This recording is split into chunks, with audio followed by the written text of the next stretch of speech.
nous emmène en dehors de nos frontières avec Félix Baron du Club des Zinzins, des investisseurs indépendants. Bonjour Félix. Bonjour Lorraine. Vous nous emmenez au Japon. On se pose cette question ce matin. Comment investir au Japon? D'abord, pourquoi? Pourquoi ? Parce que le Japon, c'est avec les États-Unis probablement un marché boursier qui a le plus performé depuis 5 ans. L'indice Nikkei 225, vous l'avez dit, il est au plus haut, environ 39 239 points, même très exactement, et ça fait plus 80% depuis 5 ans, exactement au pourcentage près, comme le S&P 500. Et donc, ça surclasse de loin les indices européens comme le CAC 40 ou le DAX. Donc, le Japon, d'un point de vue boursier, est en forme. Ça peut donner envie d'investir. On rajoutera quelques données macro, par exemple l'inflation au plus bas, à 2%, qui est donc au plus bas depuis 2 ans. Alors, le Japon a réussi à réduire son inflation.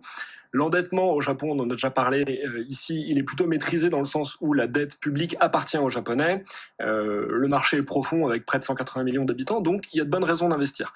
Alors ensuite, attention, parce que toutes les places en ce moment, elles sont à leur plus haut. Donc, si on veut suivre le mouvement spéculatif à court terme, on peut miser sur des indices. Il y a des ETF qui suivent le Nikkei 225 sur iShares, sur Xtrackers, etc.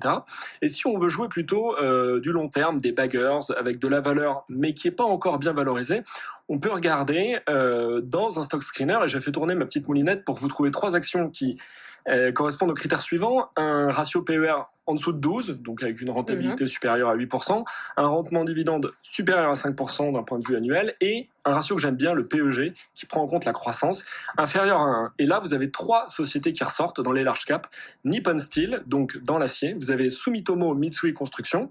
Attention à l'immobilier en Asie, mais c'est toujours assez décoté. Et puis vous avez Kyushu Railway Company, donc le rail qui est en partie privé au Japon. Voilà 3 pistes pour investir au pays du soleil levant.